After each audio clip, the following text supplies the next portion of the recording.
What's up, everybody? James Strickland here. Welcome to my weekly recap on my road to 700 pounds.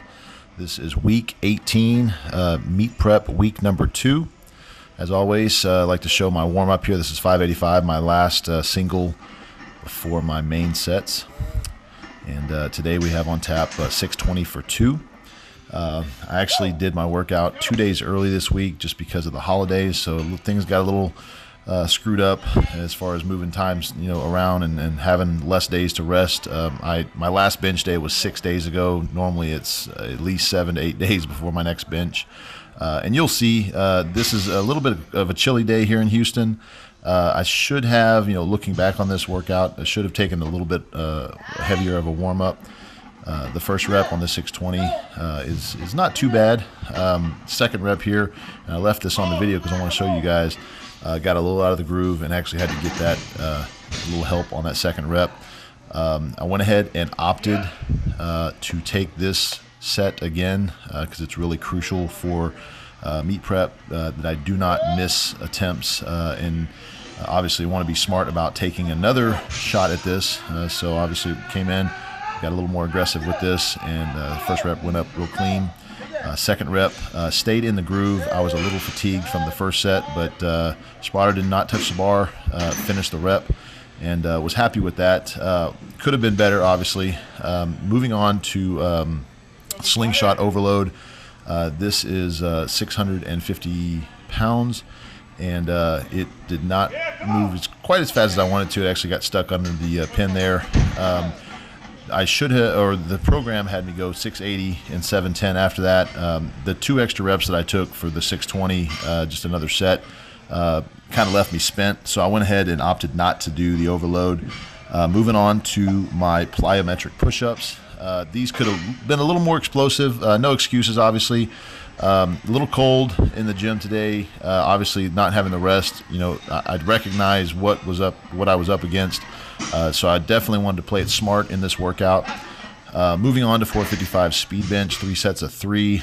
You can see the speed compared to the previous weeks is not really there, and that's just chalked up to a number of different factors. But I definitely wanted to make a point that in your own training, you got to know your body, you got to know yourself. Sometimes you got to call it a day. Sometimes you just got to back off a little bit.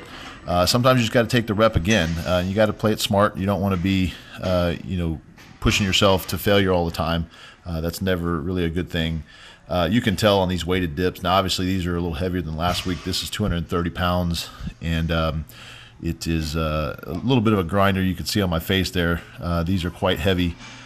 This is 235 pounds, 2 sets of 5, and got through the set.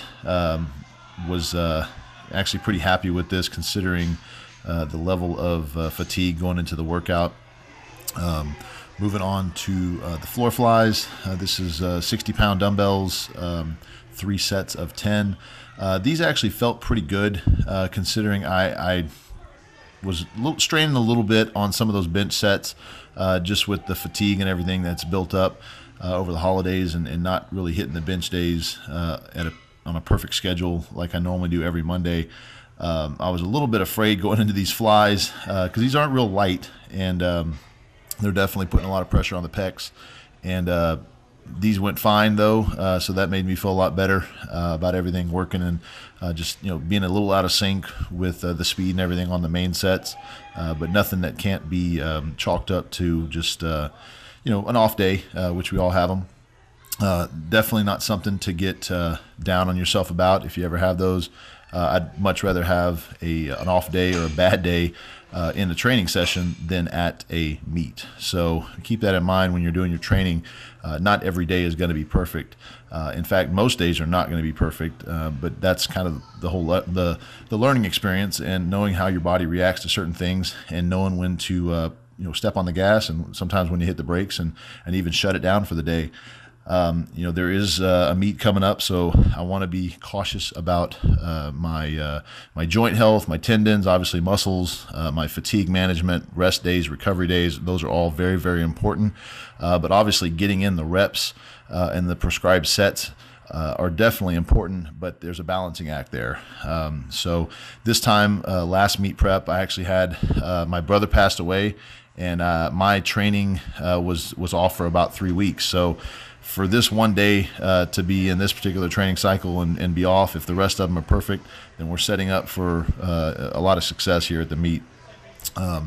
Moving on to wide grip lat pull downs. This is 230 pounds, and it's 4 sets of 8. Really good stretch in the back, keeping constant tension on the lats. These are part of my back regimen. I hit back probably 4 times a week at least, and back is very quick healing group of muscles, and I'm able to hit it, and obviously want to make sure that foundation for a big strong bench is set in the back. Obviously we got to work triceps and biceps, pecs, core, legs even, to kind of round that whole thing out. But this is a great exercise that allows me to hit that back really good.